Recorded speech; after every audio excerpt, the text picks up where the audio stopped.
กีฬาของเขาตำรวจกองเชียร์ประถมพยาบาลต้นก็ต้องให้เกียรติไว้ครับในนาฬิกาเนาะเพราะว่าการแข่งขันกีฬาบันดีแน่นอนเราพัฒนาผู้ได้การพัฒนากันอาจจะมีบางคลิปเรื่องๆได้รับใจมากรับมาแล้วยังไปให้ต่อยเตะปากแล้วมันหมักเรา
เห็นตัวเมื่อที่นึงให้แก่ทางทีมฟอนโมยิงทรายทางโคจารและการศึกษาของเขาเดี๋ยวว่าเกี่ยมกันหลายมือพอสมควรเพื่องานวันนี้โดยเฉพาะเนาะ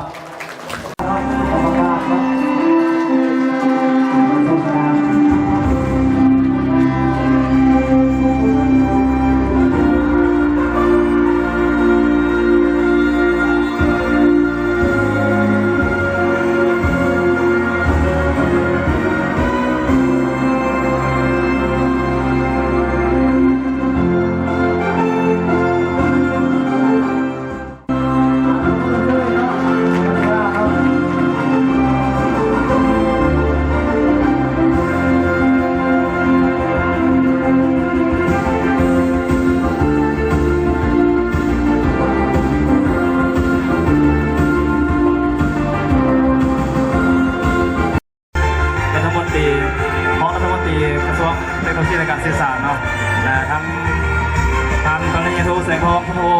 จำไว้ได้รอบเนาะ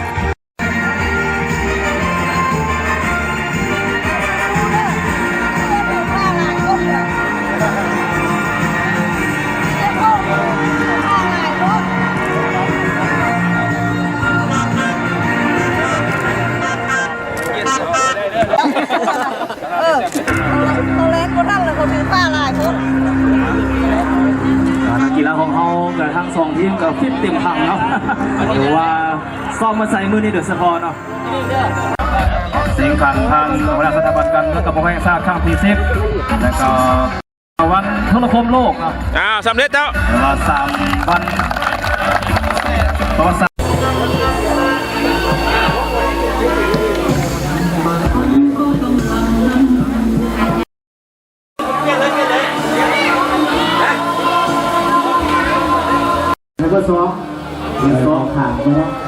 บ้านเงินของทางโน้นนู้นไอ้เบอร์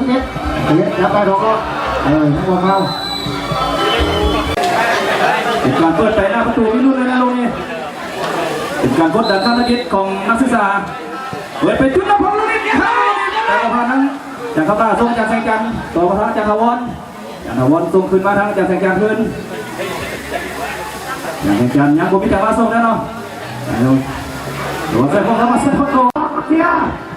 เขาก็สู้ก็เบอร์อาจารย์จับไปรอบรอบเบอร์11ต้องให้เบอร์5จับไปรอบรอบจี้เข้าไปล่อเข้าไปตัวเบอร์17หายใจเรียงจับได้รอบรอบเบอร์4จับไปส่งเบอร์8บางนั้นการสนามจะบอกว่ามีโอกาสต้องไล่ไปตามโซ่บ้างเลยครับอะไรสนาม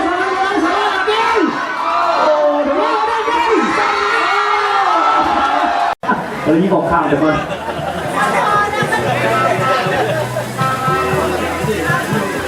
นักศึกษาในบ้าน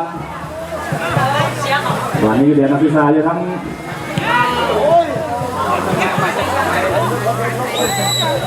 พุทธอาสานักเตะมาจากแขวงเส้นห่วงคนนี้ส่งตุ่มมาไปจุดนะผมถึงไกลซ้อมมาตรงนี้สระบุ้งเลยเดี๋ยวผมพานักกองหลังนักศึกษาไปอัพเดตการบุกอย่างต่อเนื่องนะเบอร์2ทั้งจากข้างหน้าลงไปทั้งวงสวรรค์อย่างผมพาทั้งกองหลังทีมนักศึกษาเกิดมาที่กุญแจยังบุกอย่างต่อเนื่องเลยครับเนาะเบอร์8จับไปเบอร์11จับได้รอบรอบยิงเข้าไปส่งเบอร์17จะได้ลองดูดู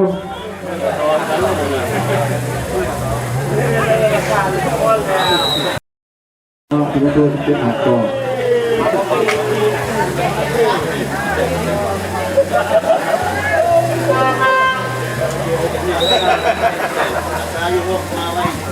ตีมาอย่างนี้มาให้เบอร์6เนาะเบอร์6จะได้เราจะนู่นจะได้ลองอยู่ตีกันไปรอกันไปเอาประมาณเบอร์2ท่านอาจารย์เบอร์11เบียดก็ได้ลงก็ออกขาด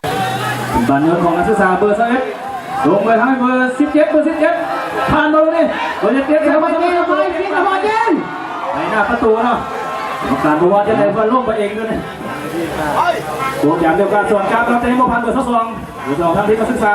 เล็งแล้วนี่เปิดไปหน้าประตูโอ้เดี๋ยวมาล้นไปหลายพอสมควรนะถึงมือจากสอนธนูพานไทยขับสบายเลยดูนี่สิเปิดมากลางสนามบานนี้ก็ทำทีมนักศึกษาเปิดไปตามช่องให้ครับเบอร์6ถึงปากไม่จะวัดเอง2จะวัด3ท่าผมมีโอกาสส่งมาทำเบอร์40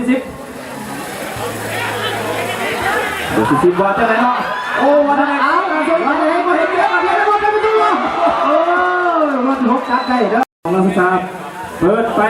ก็ขึ้นไปเลยลูกแน่นอนจากทวารสกัดออกมาเบอร์11เบอร์3มีโอกาสเปิดพื้นมาเบอร์3สับยาวไปเลยมองว่าจะให้กองหน้าเบอร์40แต่ลูกนี้ยินโอจากเตะเบอร์3บ้างเดียวในทัวร์จันทวารได้บางโซนจะบุกพลิกบางที่อยู่หลังสนามเดียวกันไล่ไปตามโซนมันจะให้บอลเสร็จแล้วก็เสร็จแล้วทันนี้เก็บทันบอลลูกบอลทันลึกไปได้เลยเนาะถึงทัวร์จันยังบุกจันตัวเนี้ยของจันทวารไปตรงนี้ของคงไว้ของทางโอเลี้ยงนะ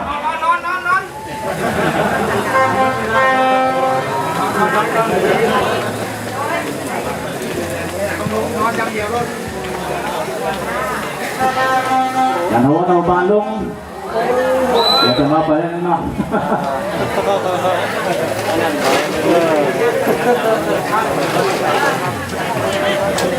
เป็นบาดเจ็บอีกทีหนึ่งของทีมผู้จัดโดยอาจารย์ผู้ทองผู้ทองเปิดไปหน้าประตูเลยลูกนี้กลัวมันนี่พักไก่ซอนทับบอลลูกนี้ไก่ซอนเบอร์19นำไปเอาบอลแต่เบอร์7ยังบ่ยอมเดินเอาเจ็บเบอร์นี้โอ้ทำไปแล้วนี่โอ้เดี๋ยวเราจะเสร็จกันตีเข้าไปเบอร์17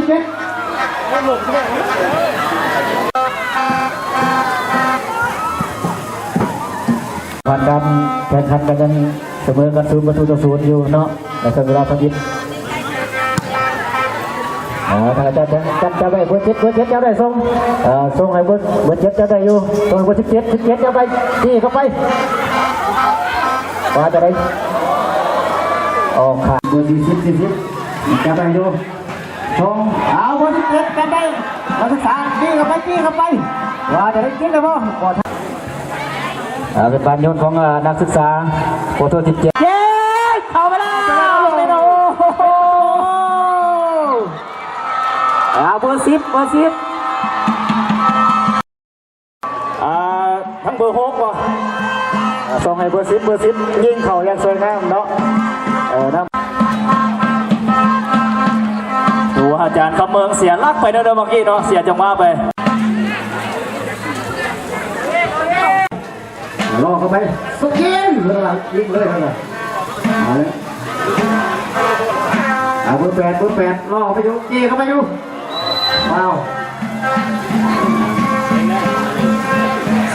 เป็นการดูใหม่เนาะ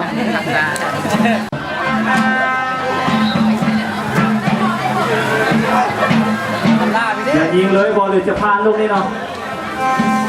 โดยจากบัวพันดิกทับสังหารลูกนี้เนาะแต่บอลยิงดีๆยิงลูกเป็นประตูเลยลูกนี้เนี่ยบัวพันดิกขอยิงเลยบัวพันกับแพง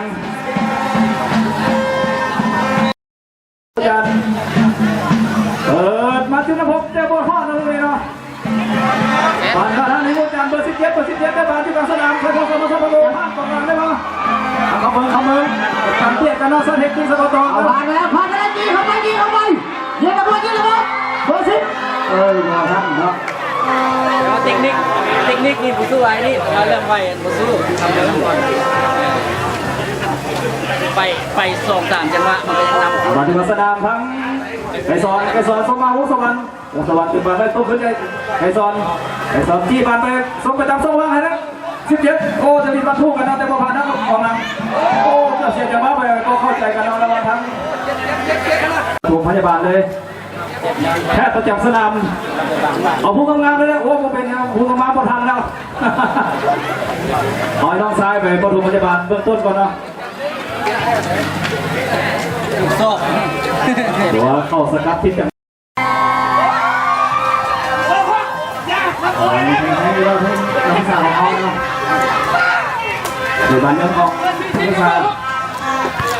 มาตัวพุก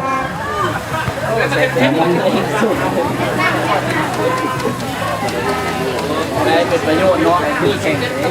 เป็นฝ่าแล้วไม่ได้เอาได้แข่งเ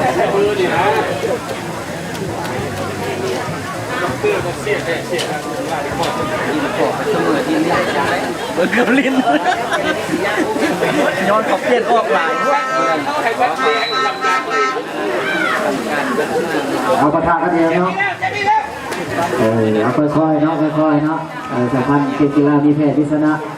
สำคัญสุขภาพวิทยาภาพเนาะแล้วก็สมาธิเนาะพรกันนี่มันเลื่อมตาได้บานขึ้นการฟรีคิกของทีมโคจารทั้งละจันแสงจันเปิดไปทำประตูนี้เชิญที่ทำพันเลยโอ้โหประตูส่งมาจันบอลสั้นตรงนี้แสงจันได้บอลลงมาทั้งมุกสวรรค์อันบอลตรงนี้สวรรค์ดึงผ่านไม่จังหวะนึงโอ้โหบอลถึงบอลนะถึงได้หนักแข้งลูกนี้เราเข้าไปค่อยๆเนาะประตูพยาบาลเนาะแพทย์ประจำสนามของเขาโอ้ไม่การได้ด้วยแน่นนึง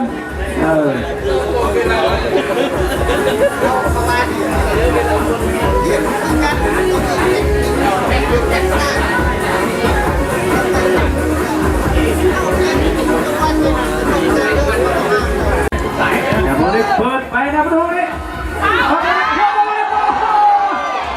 โดนพัดยังสวยนะผู้สาประตูยังไม่ได้ประตูเนี่ยเอาตัว8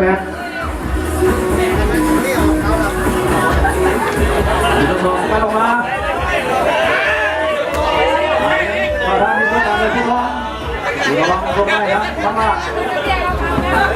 สมองสมองสักครู่ผ่านแล้วต้องผ่านนะให้มาเทียบกันเลยแล้วก็มาได้บอลอยู่ฝั่งสนามไปทั้งให้ไกซอน แต่พอพาทำเบอร์แปดกองหลังนักศึกษาส่งให้เบอร์11ส่งไปกับส่งมาเตะเข้าไปเบอร์10ตีเขาเล่นยิง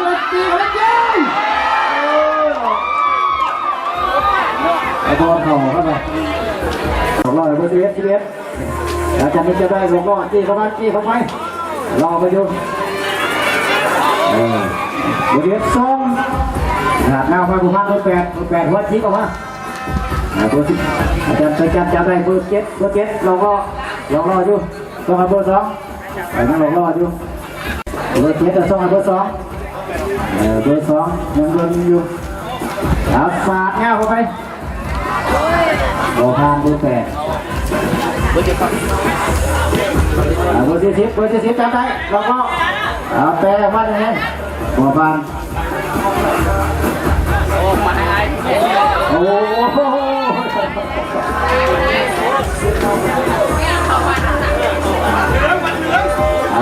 เขาเนาะเขาที่จะมาเมื่อกี้นี้แพทย์การสนาม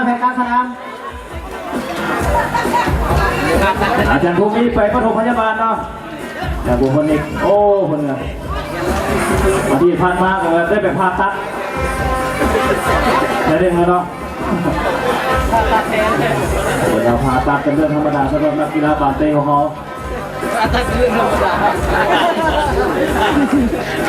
โอ้ยยั่วดีหัวเลย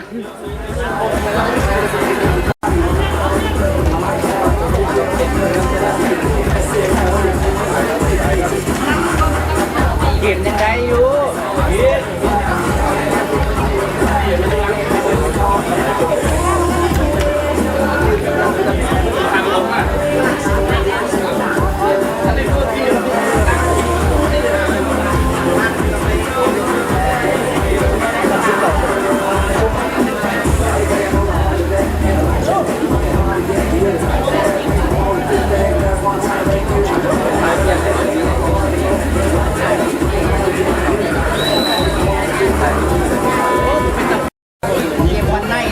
เป็นบาตั้งเซของทีมโคจันอาจารย์แสงจันทร์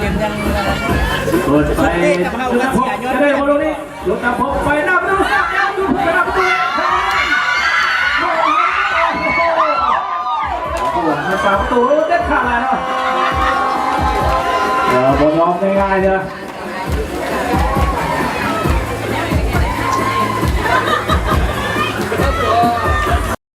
ดีการศึกษาได้บอลขึ้นมาสองยิงแทงหวังจะรักไก่เลยตรงนี้เนาะในบอพาทางจากสองธนูจะมาไก่กับลักไก่เลยนี่ข้ามหัวอะไรแบบนี้อะไรทีมโคจานเอายังผมบุกอย่างต่อเนื่องเนาะเปิดไปเลยทางไก่ซอนได้บอลปัดอยู่หลังไอ้บอลก็พังกองนะทีมการศึกษาเราสกัดออกมาแข่งขันสกัดออกมาก่อนเนาะบอลกำลังเบอร์6อยู่บนที่สามได้บอลทีมที่สามได้บอลโซฟาเบอร์6ได้บอลทั้งเข้ามาสักยาวไปในจังหวะเดียวไหลหน้าประตูทีมศึกษาเดี๋ยวมาออกมาจากทีมอันตรายก่อนเนาะศึกษาได้บอลเบอร์6ลงประจำลงวางนะครับทีมศึกษาวันที่สักยาวนั้นของหน้าได้บอลทั้งอย่าบอกเด็กอย่าบอกเด็กกบาลลงสักคนสามารถสักคนตัวก็เพิ่มไปนะก็จะให้ทั้งนักไก่ซอนเนาะ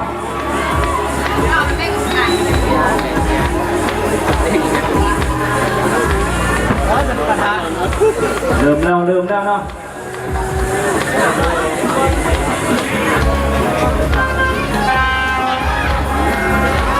หรือว่าการบางเตะเฮาไม่จะว่า50การปะทะกันต้องมีอย่างแน่นอนนะแต่ว่าอาจารย์เบอร์11จะได้ลงรอจะโดนยิงประตูได้บ่จี้เข้าไปรอเข้าไปหาได้ที่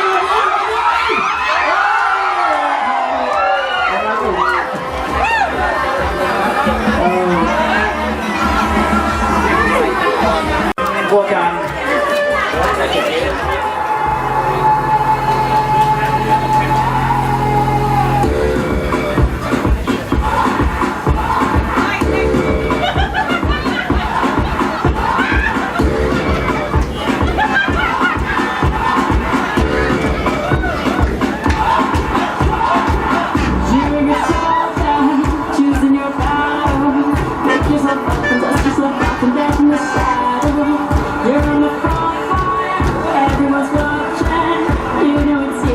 getting closer, this isn't over. The pressure starts to feel it. You gotta believe it. When you forget all, if you forget it, tell me how me I find where you are. 'Cause this is Africa. Tell me how me I find where you are. Tell me how me I find where you are. It's time for Africa.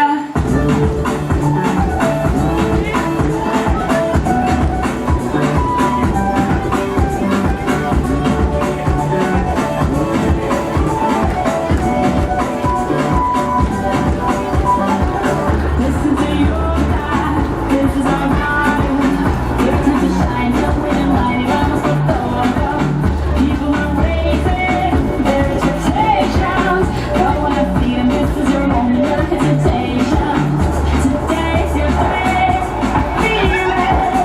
You pave the way, believe it. You get down, get up, oh, and you get down, get up, hey. Time it out, me, that's the This time for Africa. Time it out, me, time it out, me, that's This time for Africa. I went on a journey, biggie, biggie, mama, was A to Z. My sisters on a journey, biggie, biggie, mama, from east to west. My tea, waka, waka, my waka, waka, my So this is summer, Zimbabwe, 'cause this is Africa.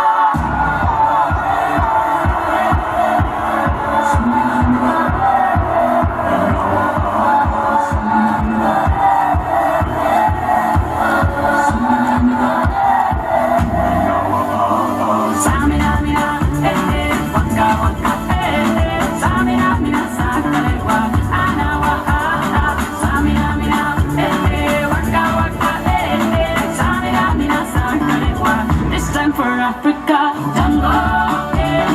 tango, Samina, mina, sangalewa. Anawa, tango, tango,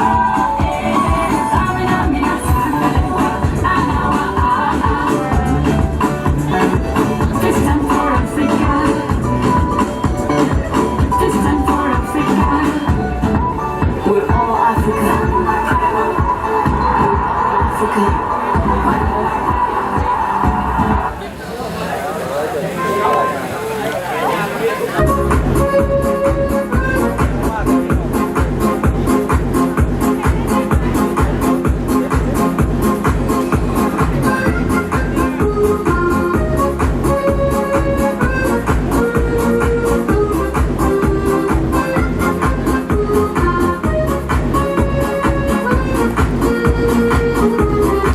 I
กำลังเคลียร์บอลส่งให้เบอร์ซีน้ำปีคอสย้อนไปให้กองหลังส่งมาปีกซ้ายเรา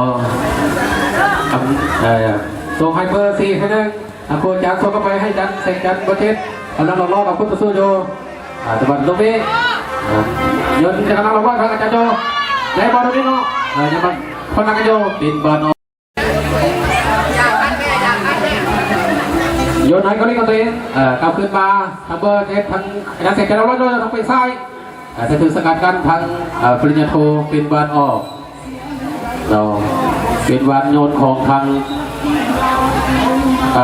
ครูอาจารย์เฮ้ก็ไม่ยอมแพ้จะมุมขวามือจะได้บอลไอ้ถึงสกัดการทางนะครับตีบอลออกมาตีซ้ายแทงจะเสร็จได้บอลอยู่ลงนี้จะได้บอลนำมาได้บอลทำเป็นการจะลองล่ออยู่เด็ดบอลจะส่งให้ทางกองหน้าเบอร์ซีจับบอลได้บอลตรงนี้ต้องให้ทั้งเบอร์ถึงสกัดการของกองหลังของอาจารย์ปริญญาโทส่งให้เบอร์40ด้วยนะครับคนเล่นกับตัวเองเบอร์11ลองล่ออยู่นะส่งให้ปีกซ้ายทางเบอร์6ได้บอลหลอกล่อดังดูกองกลาง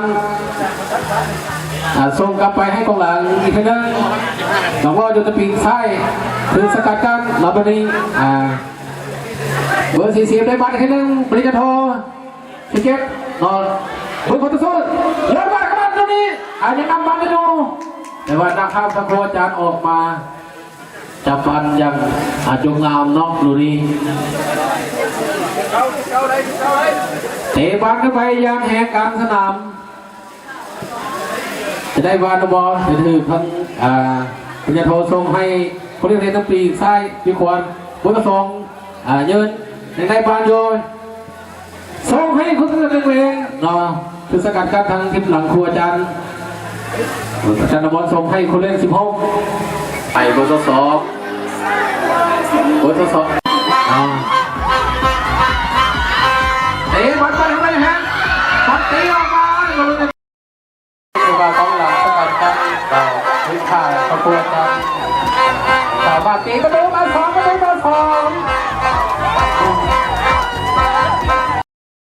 นะครับแต่ว่าสกัดบอลปากบริการทว่าเอาตรงให้ปีกขวาลูกนี้ปิดบอลสกัดกันวางนั้นปีกขวาลูกนี้โอ้เนาะทำได้แล้วผิดกติกาเนาะผิดกติกาเนาะ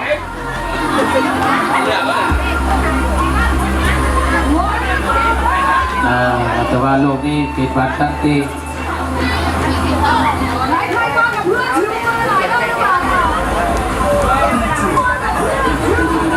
ส่งให้เบอร์10อาจจะทำได้ทำผ่านก็บอลเลยทำผ่านก็บอลส่งให้เขาเล่นแต่ถูกสกัดนั้นทำผ่านก็บอลส่งให้บอลตรงนี้แต่เขาจะได้ออกลูกนี้ควรใจได้บอลโยลองล่อโยถูกสกัดกันได้เนาะทางกองหลังส่งให้เบอร์21เบอร์11ได้บอลจี้กับเบอร์2โยเป็นวันน้ำมันสำคัญเนาะไอ้ตัวเบอร์2เตะมันที่ผ่านไปแล้วเบอร์4ได้มาได้มายิงมาหักยิงกันมายิงกันได้มาสวัสดียิงมาเป็นวันสกัดกันของครูอาจารย์ออกทางสนามมาทั้งเบอร์7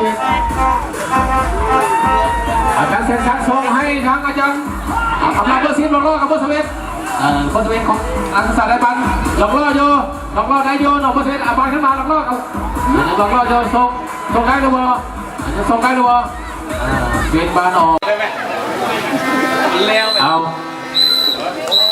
หมดเวลาที่2ต่อเสมอกัน2ประตูต่อ2โทษนี่เนาะข้าพเจ้ากับบุฟเฟ่เต้เนาะแต่เพิ่งสีหน้านักกีฬาของเขาเนาะผมพูดเตะข้ามข้างเขาเลยเตะบุกเข้าหัดประตู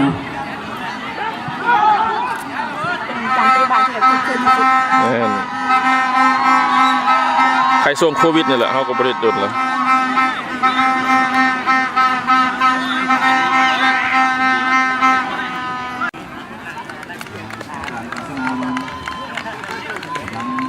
ส่วนธนูทางไทย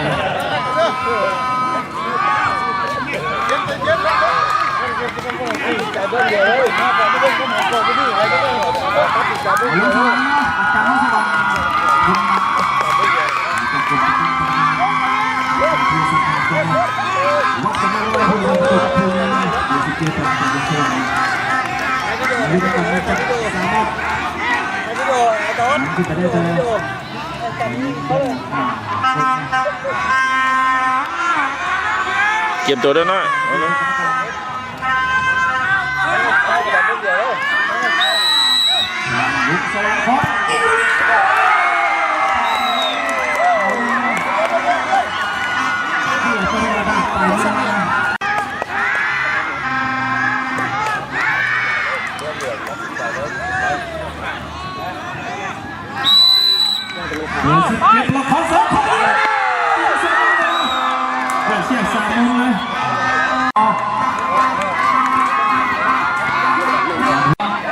นนี้ก็จึ้งอะไรเบิ่งบัง การผู้ทองเข้ามาให้ตัวผู้ทอง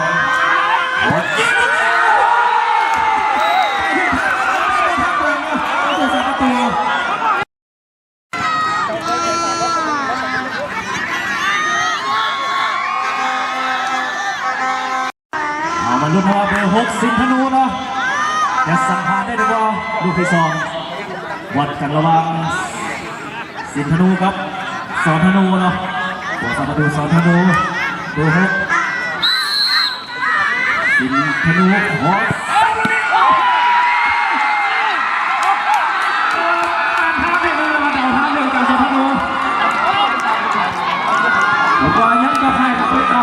อ่านทางบานได้ถือเนาะระวังยังล่มเซฟแบบเบาๆเนาะ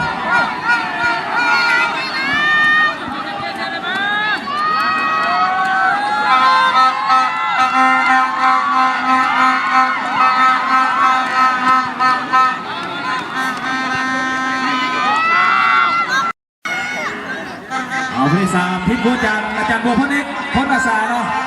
จากกลุ่มพวกพ้องอังโควิทยาศาสตร์เนาะอาจารย์ที่สังหารวัดกันระหว่างผู้สาประตูเบอร์หนึ่งกับเบอร์11จากบัวพนิกขอซ้ำลูกนี้เข้าไปแล้วว่าความกดดันตกในทีมนักศึกษาเรารอบนี้เนาะ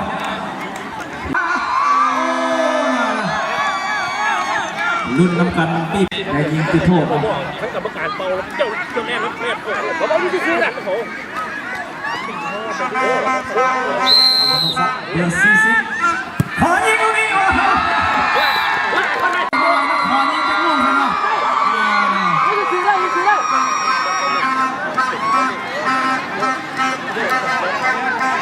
จากใส่คำผ่านมาบ่เคยพลาดกันนะยิงจุดโทษมาลุ้นนี้เองเสียได้คือเก่าบ่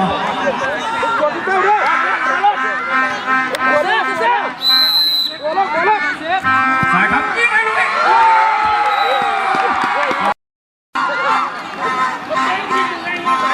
คนใส่อ่านจากมาบ่ถึงเลย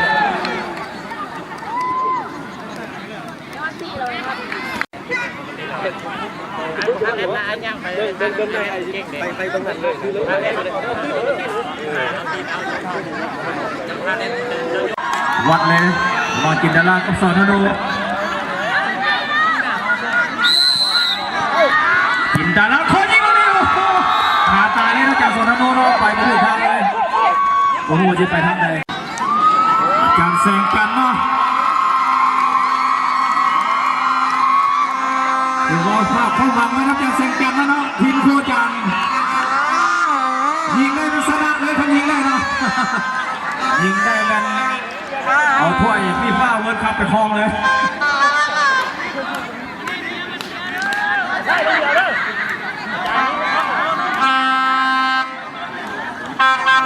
วัดกันแทงอาจารย์แสงจันทร์ลูกนี้ผ่านมาบอกเคยพลาดที่การยิงจุดโทษเนาะมาลุ้นกันวันนี้จะเห็นได้หรือเปล่าเอาซัดไปเลยโคจันทร์ให้สามารถโฆษณาเลือกไปให้การแข่งขันกีฬามิตรภาพซึ่งเป็นการสนับสนุนการพัฒนาข้ามพิษกีฬาที่บัตรเตะไซที่โคจันทร์สามารถโฆษณาเลือกไป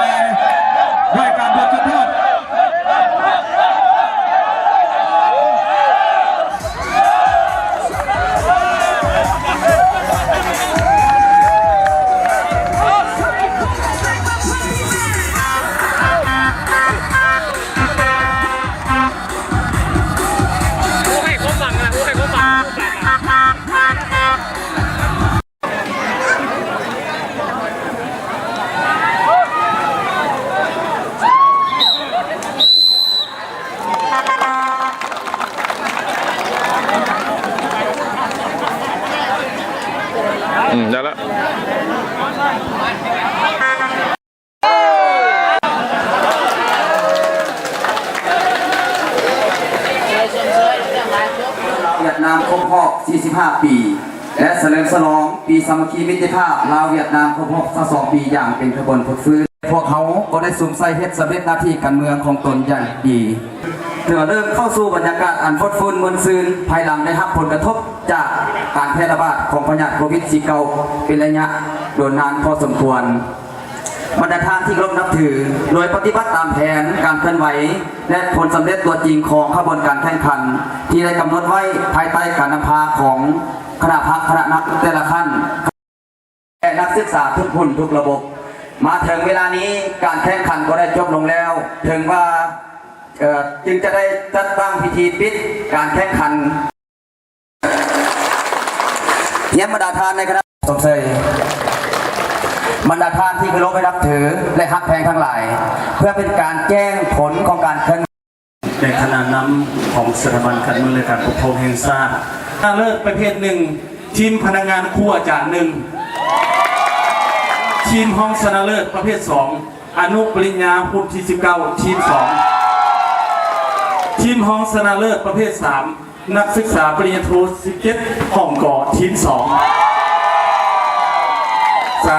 กีฬาไปตั้งยิง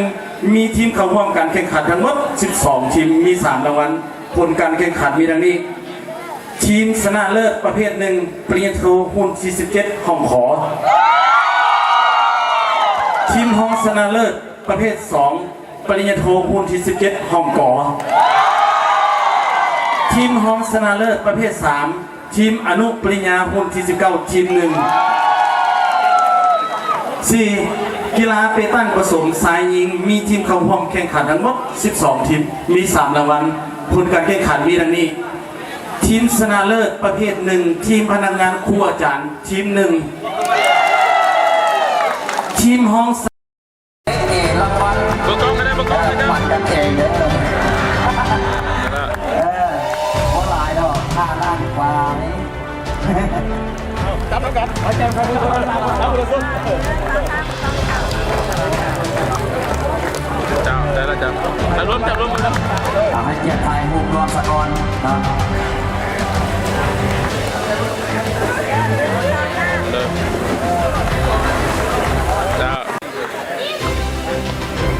เอาทำงานพูดดีเกียรติรางวัลดังกล่าวเกิดได้ก็ต้องงานมีความสามัคคีประกอบส่วนอย่างสุดอกสุดใจว่าท่านนำทุ่มเททั้งสติปัญญาและการเพื่อแห่งเบิร์ทุกอย่างเข้าสู่กระบวนการของพวกเขาในครั้งนี้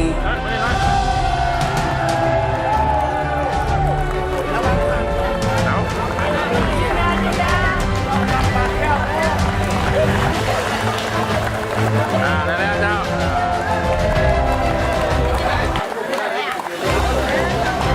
้าโดนตรงมาแล้วกันเจ้าอันนี้ก็ถือว่าเป็นผู้ตั้งผสมยินทรายขอเรียนเชิญแล้วก็ขอเรียนเชิญทางพันปรีเอกดาวสวรรค์เกิดวิสัยคณะบริการพักของหัวหน้าสถาบันการพัฒนาของนิสาให้เกียรติขึ้นมอบรางวัลในการไปตั้งทราย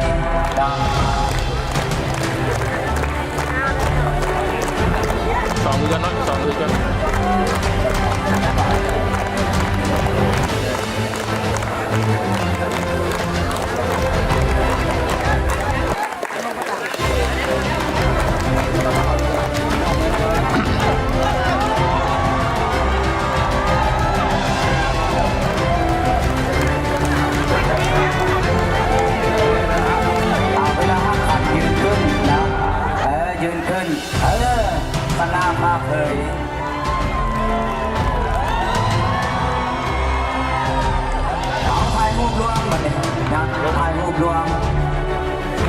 ไว้เป็นทีละดึก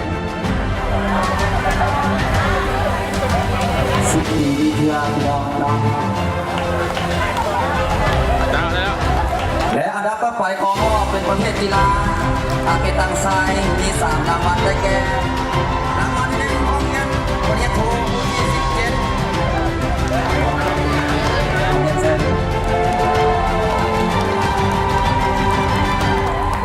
ถือว่าอนุปริญญาโทนี่ก็ถือว่า คนที่17ได้หลายรางวัลพอสมควรนะการร่วมเข้ากันก็จะได้ล้านเหมือนนี้นะแต่ในกรณีเราว่าของหลายคน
ดูสถาบันไม่กำลังปี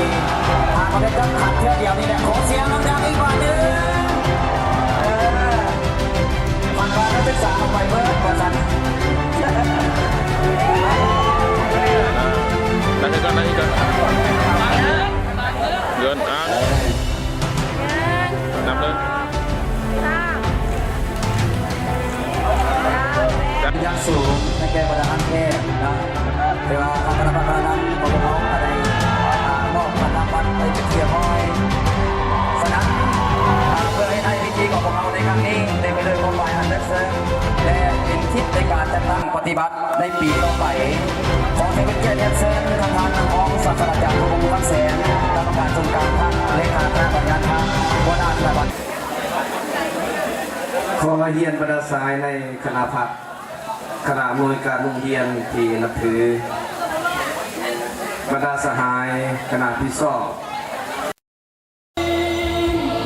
หวังว่าปีต่อไปทางนักศึกษาก็ดีนักวิจารณ์ก็ดีคงจะเสริมขยายบนเสื้ออันดีงามนี้ตลอดไป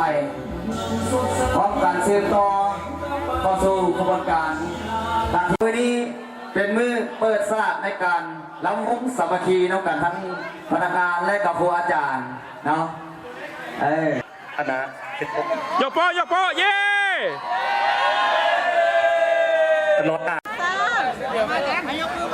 แจ้งมาน้อยซุ่มเขา